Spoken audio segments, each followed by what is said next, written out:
All right, today you had an assignment to do.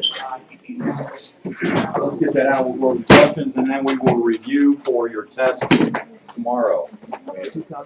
Well, before we do that, Megan took some notes from the State of the Union address. Any of the rest of you have anything you want for any extra credit? Or just give it to me later. You have? Can I watch it tonight? Yes, if you want to watch it still. When I was pulling my book out my paper and it said slow down. Yeah, I did it. Yes.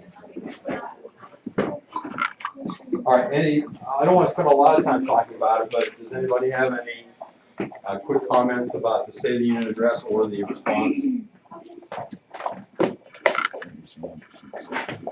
Stephen? I heard that like Trump went off script and Nancy Pelosi like lost it or something. Was that why she was doing it? Because when she was standing, while people were applauding her, she was standing up. She had the script and she was looking and it looked like she was confused a lot. Yeah. Is that I why? heard that. I didn't see Okay, it, but I that could wondered be. if that was true. I don't know. I've never seen the Speaker of the House do that before, where they look confused, looking at papers and stuff. So maybe I don't know. It did seem somewhat disorganized. And parts of the speech, there was one point where he made a statement that really went with what he just said, but he said it right before he went into another part. But the things he said were pretty good, I think, overall. He made one statement that was just outlandish. He said that if he wasn't president, that we'd be at war with Korea right now. You know, come on, that's a bit far-fetched. What are you talking about? Hillary would be giving them nuclear weapons for all we know. But overall, he took a very tough stand on the wall. He talked about the value of immigration. That's when the response, the lady that did the response did what the liberals always do. Stacey Abrams, whose claim to fame is she lost the last election that she was ran in. But they never talk about illegal immigrants. They always say, they put immigration versus the wall. No, that's a false issue. Even those who are legal immigrants want a wall. They recognize that they came legally, and so should everyone else. So it's not immigration versus the wall. And if anybody had a brain in their heads, they would know that that's not the issue, because Trump married an immigrant. How could he be anti-immigrant? That's ridiculous. But and of course, and he pointed out in the speech, he could have done more of this, that the Democrats voted for a wall before, and suddenly they're against it. And just that the wall never got completed. So it's just, and the rebuttal speech was simply just an anti-Trump speech. It really didn't deal with the issues so much. There was also a point where he was like addressing the fact that like women and like they all like stood up and they all clapping. And a lot of the time, like people talk about he's anti-women and anti-this, and like that part, like he was like showing like, look, we like a century ago we voted that like women had the right to vote, and now there's more women on Congress than there ever was. Like he was addressing that stuff, and everyone's always like, he never loves women and he's all against them. That's the only time that all those are white stood up and applauded, and they were jumping around and partying over the fact that there were so many women in the House of Representatives or in Congress. I did notice AOC, you know who that is, right? Something Cortez, the socialist that has been elected from New York, who doesn't know much of anything. Just, I think she says, I mean, it's not a knock against her because of her party or anything. She just says things that are totally ignorant. She seemed to be getting, I mean, it was what it looked like to me. I don't know if this is true or not, but it seemed like every point that Trump was making, she was leaning over for the person away from her. It looked like to tell her what he meant, or to talk, that means, or to talk, okay, no, don't clap now. I don't know if that's what's going on or not, but she seemed to be getting information constantly from somebody a couple seats away. Is your hand up? Yes, sorry, okay, another thing was they're talking about the one guy, who was just, like, they found, like, stuff from his past about, like, the blackface, and Yeah, the Stacey Virginia Abrams, she was governor. talking, yeah, the governor. Do you know, like, anything about that? Yeah, apparently in medical school, they have a yearbook and every person got their own page. And on his page, there's a picture of a person in blackface standing next to a person wearing a Ku Klux Klan outfit. And so somebody found that, some conservative group found that and have plastered that all over. And so everyone's calling for his resignation now. He says that he is not in that picture. He doesn't know where that picture came from, but it's on his page in the yearbook. So I don't know whether, does he not have a copy of his yearbook? I mean, usually if you get a yearbook, what's the first thing you do? And find your picture, right? So he's got a whole page there, and he said, if he says he didn't know that it was there, then he must not have a yearbook, which is possible. Maybe somebody else put it there as a joke, I don't know. I don't, and I don't like what he is doing as governor of Virginia. Now, he's signed into law an abortion bill that allows a baby to be killed, you know, up to the point of its birth and even after. But I think that some of this stuff is trolling for things just to define racism. I mean, my wife told me she saw this morning that somebody's criticizing the movie Mary Poppins because the chimney sweep has black stuff on his face. Really? Seriously? Are people offended now by dirt? That's remarkable. So I don't think he should resign. I think it's much ado about nothing. But people are so sensitive. I mean, so they're looking for reasons to be offended. So, and I think there's something was said about farmers. You know, they've got dirt in their face. Oh, that's racist. All right. A lot of things that Trump talked about last night, which we won't get into, like I said.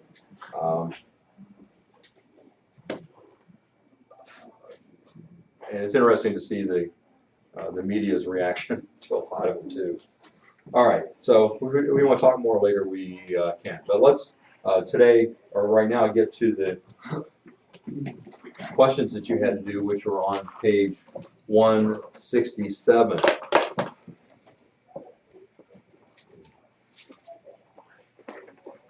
Everybody ready?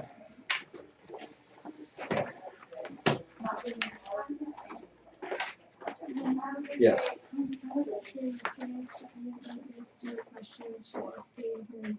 You should go in the hall and do it then. You weren't here yesterday? Oh, you were at the bowling tournament. That is not really an excuse because you knew you were going to be gone. The assignment was on the board the day before. It's on RenWeb. No, it's today is Wednesday. I put those on the board on Monday. Could have easily found out, so you can go do it, but it'll be considered late. All right, number 1, content questions. The most significant section of the Judiciary Act of 1789 is what? Alex? I said it was state court decisions in a federal court. What about state court decisions? If it was like constitutional questions, if they were involved, state court could go to federal. Right. So that's the idea, that state court decisions could be appealed to a federal court if it involved a constitutional issue. All right, everybody got that part? And then the question, why was that the most significant section? What did you have for that part? Katie? I think I saw that. You think what? Wait, can you repeat that?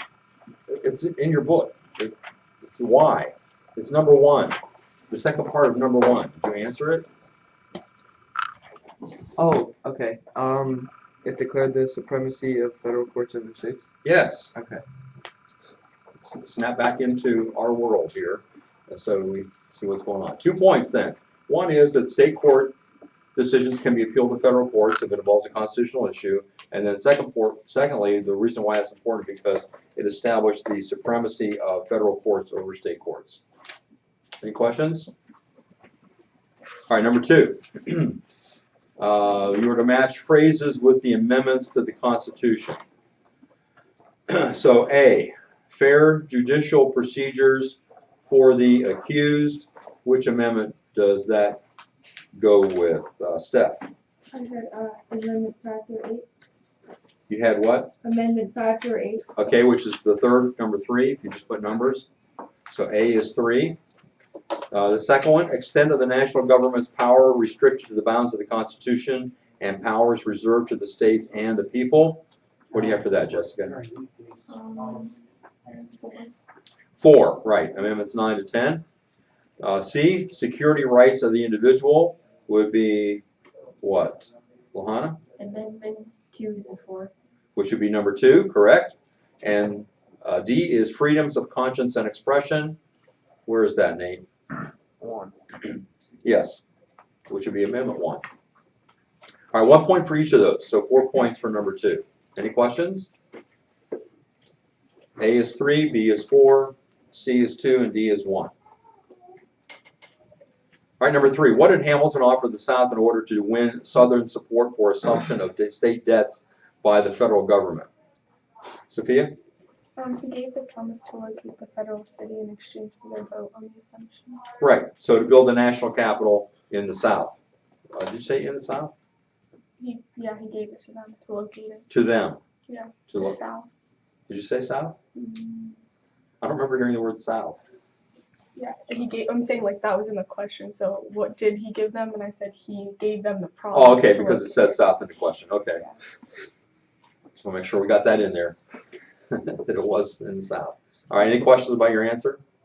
All right, number 4, that's 1 point. Number 4, how did the Federalist and Republican parties differ concerning constitutional interpretation? So this would be 2 points, 1 for each of them. What do you say, Joey? The Federalists were loose constructionists and favored a powerful central government, and the Republicans were strict constructionists and favored a powerful national government. Okay, very good. Any question? Number 5, with what 2 nations did Washington have the most difficulty during his administration? If you missed this one, you have been not asleep, or you've been asleep the whole time. Brady. France and Great Britain. Correct. 2 points, 1 for each of those. Easiest 2 points on the page. Number 6, how did the elections of 1796 and 1800 reveal flaws in the presidential election system devised by the Constitution? All right, so there's really 2 parts to this. So first of all, the election of 1796. Caleb, what do you have for that? I had they didn't expect anyone to run against each other. Yeah, so what happened then? That they weren't really sure how to decide who would become president. No, that's not the issue here in 1796. Joey, what do you have? The electoral votes ended up in a tie with Thomas Jefferson and Aaron Burr. Okay, I'm sorry. Okay, so your answer does fit there. Because there was no differentiation between voting for president and vice president, and so they ended up in a tie. No, that's 1800. Okay, I take it back what I said the second time. That's 1800. 1796, the issue was that the president and vice president were of different political parties. All right, so because they did not anticipate political parties, in 1796 you got a president and vice president that were from 2 political parties. You need to have that in there about the president and vice president being from 2 different political parties. All right, any question about that? And so that's where you have Adams as president, Jefferson as vice president. Now, 1800, we come to the issue where because when the electors are voting, there's no differentiation between voting for president and vice president. They each get 2 votes because whoever gets the most votes is supposed to be president, and whoever gets the second most is vice president. But because people are, with their 2 votes, are voting once for Jefferson and once for Burr, there's supposed to be an agreement that somebody among the electors doesn't vote for Burr so that he gets the second most votes. But whoever was supposed to do that didn't, and so they ended up tied. So you've got a person two people running from the same party, both getting the same amount of electoral votes. You follow that? I don't know if you understood when you read it or not, but do you follow what I'm saying now? So Burr should have said what? What should Burr have done?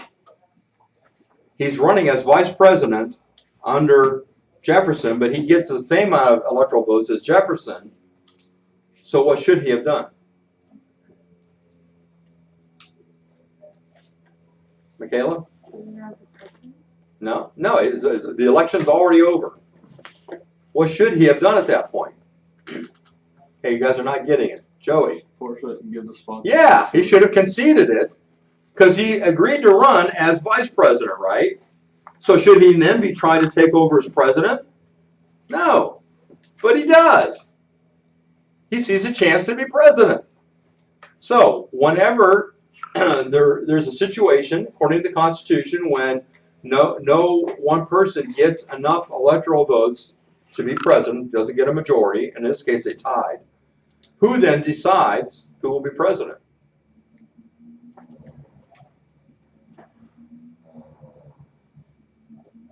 Have you not studied your Constitution?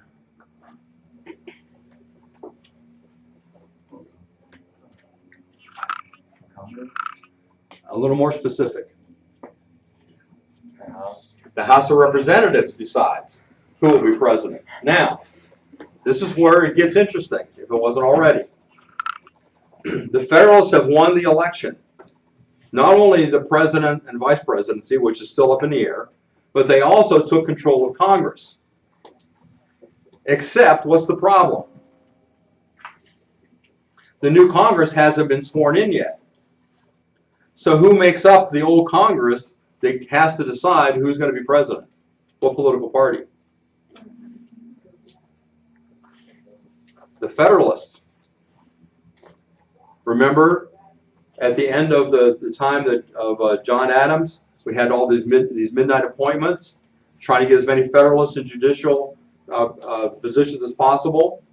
Well, now we've got a situation where the Federalists are still in charge because the new Congress hasn't come in yet, and the electoral votes have been counted. Jefferson and Burr tie, and it's up to the House of Representatives, which is Federalist, to choose between two Democratic Republicans as to who's going to be president.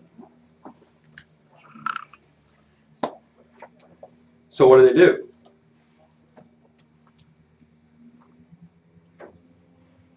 Well, they vote, and who wins? Eventually, Jefferson, but not right away, because they can't agree on who should be president, because they don't want either one of them to be president. Hamilton, though, has a lot of influence, and he finally influences them to vote for Jefferson because Burr is a lot worse. So that's how Jefferson becomes president and how Burr becomes his enemy. Do you think Jefferson appreciated Burr not conceding to him and trying to become president? No. And so later on, when Burr does some shady things, which looks like he's trying to start his own country, Jefferson actually is the one that pursues him, not personally, but sends people after him and brings him back and to put on trial for treason, his own vice president. And by that time, Burr also was in a position where he could not go into New Jersey because he was wanted for murder in New Jersey because he killed Alexander Hamilton. But, nice guy, and a grandson of Jonathan Edwards. All right, so a lot of interesting things. If you remember what happened with the whole Marbury versus Madison, lots of different interesting things are happening here. Okay. I think with that explanation, we may be hard-pressed to get through all our questions and review. So we'll see. We may review tomorrow. Number 7. All right, okay, for number 2 then, for number 6, for the election of 1796, you needed to have that the president and vice president were of different political parties.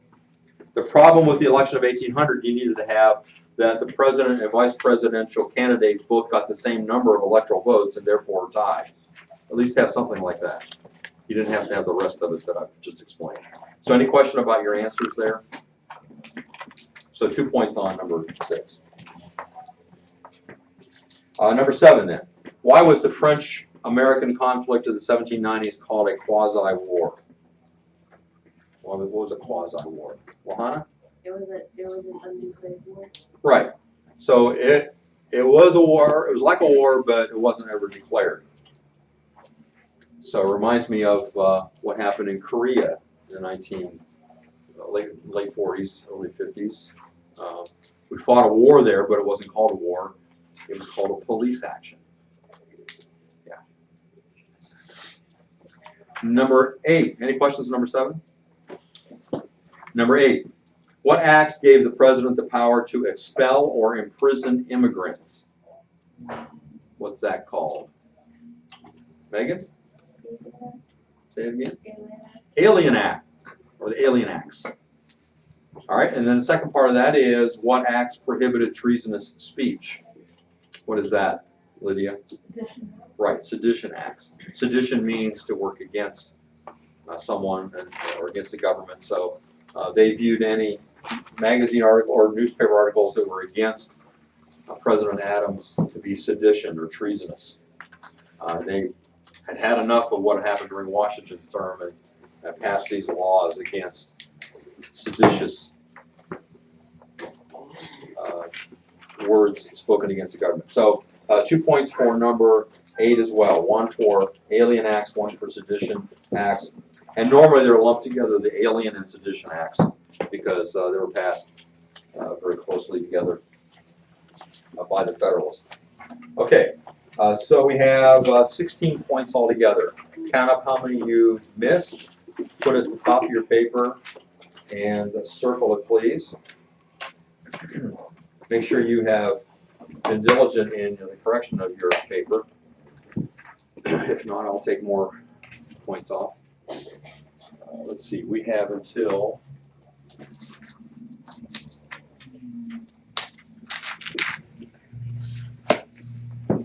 okay, we only have about 10 minutes left. That's not enough to do much of a review.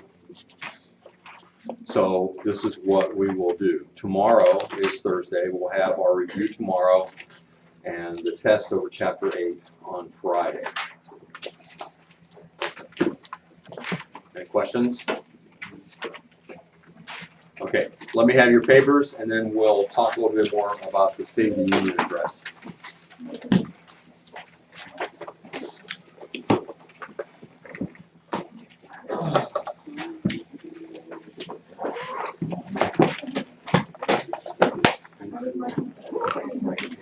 Did you finish? Yes, I did. Thank you.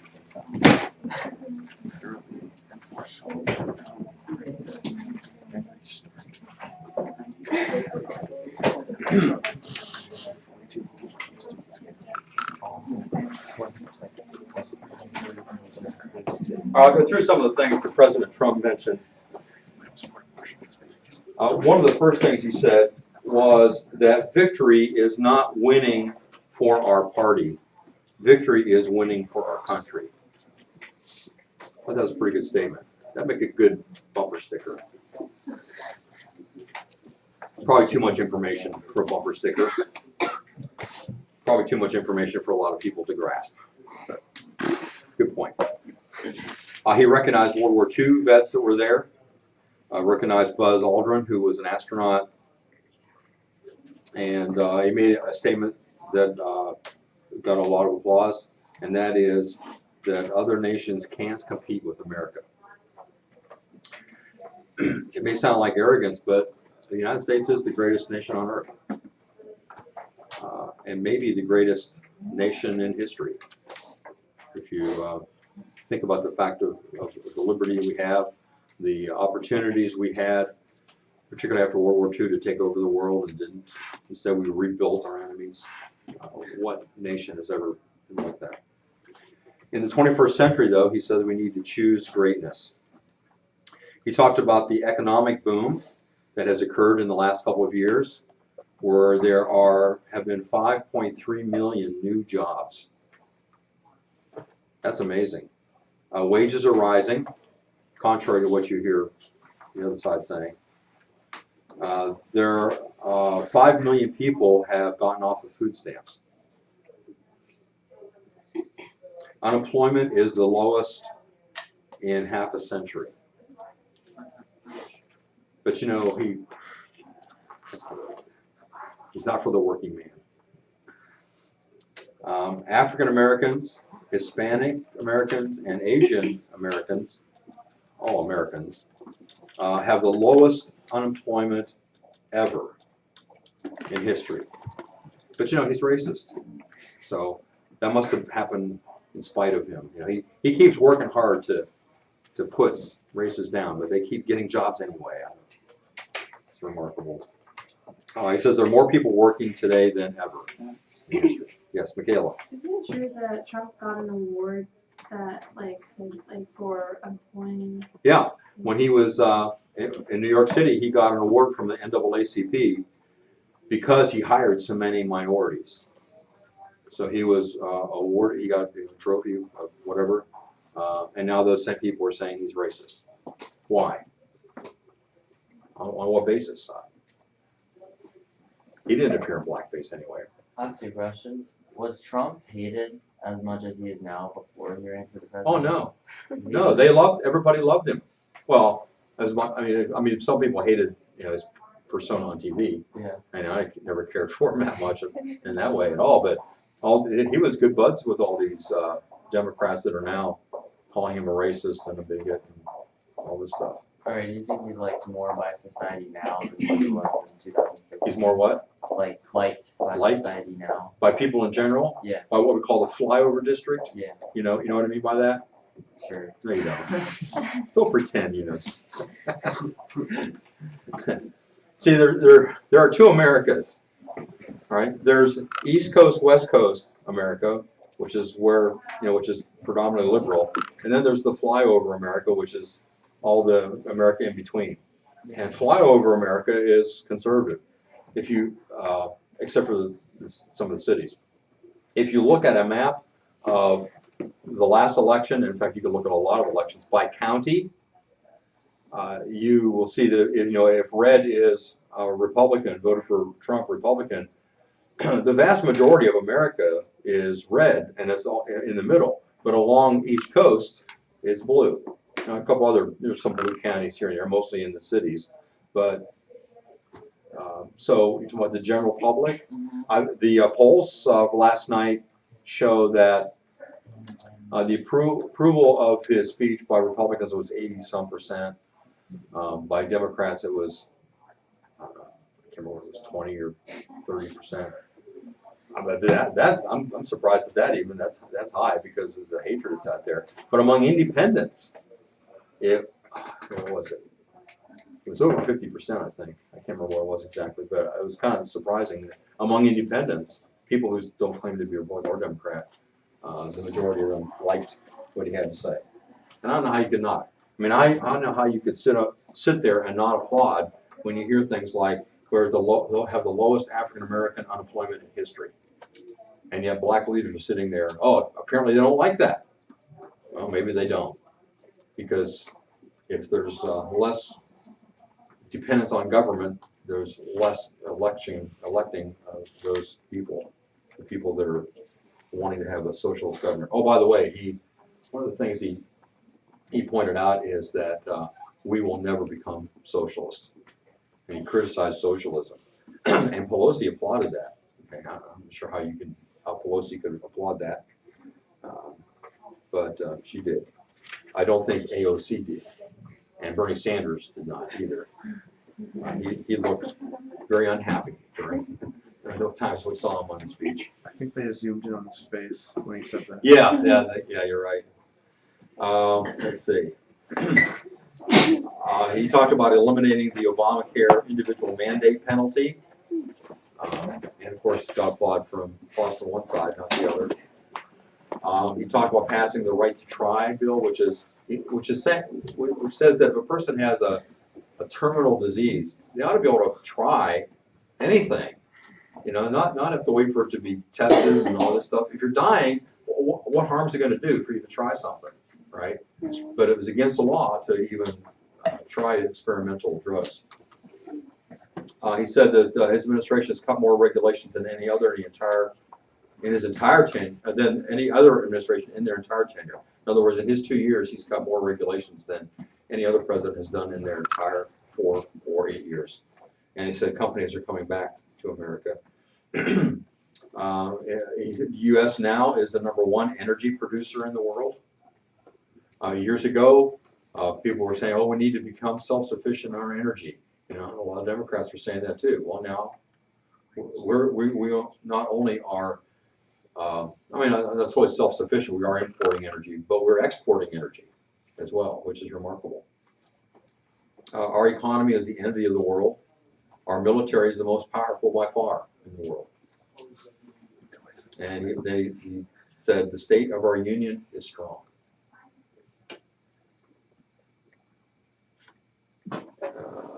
And then he said that the Senate needs to confirm over 300 appointments that are still waiting to be confirmed. He talked about something called the First Step Act, which is to allow nonviolent criminals, people that are in jail for nonviolent things like drugs, to re-enter society. And he pardoned, there was a woman there that he pardoned who in jail had become a Bible study leader and things like that. Several people that he had there that had been in prison and released, they were people involved in ministry in the jails. And so it's obvious that they don't belong in jail anymore. And so that was a good thing.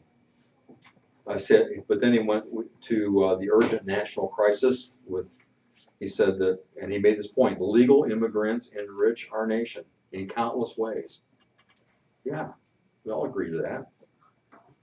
But the tolerance of illegal immigration is not compassionate, but it's extremely cruel because of some of the things that happen due to illegal immigration. With the drugs that come into our country, sex trafficking, he cited with the border control agents, the numbers, I didn't write this all down, of how much sex trafficking they stop at the border, of girls that are being brought across the border for prostitution. And the murders. He said walls work and walls save lives. That's why most rich people have them. Good.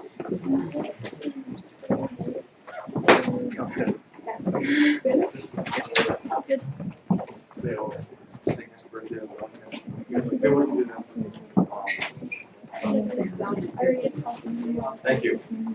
Yeah. Now we go with Devin. Yeah, I'll be. Hi. Hi. Just one observation from the speech last night. All these ladies with tears and stuff. Ladies are white. They said, whenever he mentioned the New York and Virginia abortion Yeah. I heard a little of the speech. Someone said, just get off Twitter. Yeah, I agree. He does, he says the dumbest thing on Twitter. Yeah. You made me feel good. I knew the answers to some of your questions. Oh, good. Wow. The women in white, yeah, they're all for women being employed, but not to live. Right. Right. Kill them, but give them jobs. Nice to have you.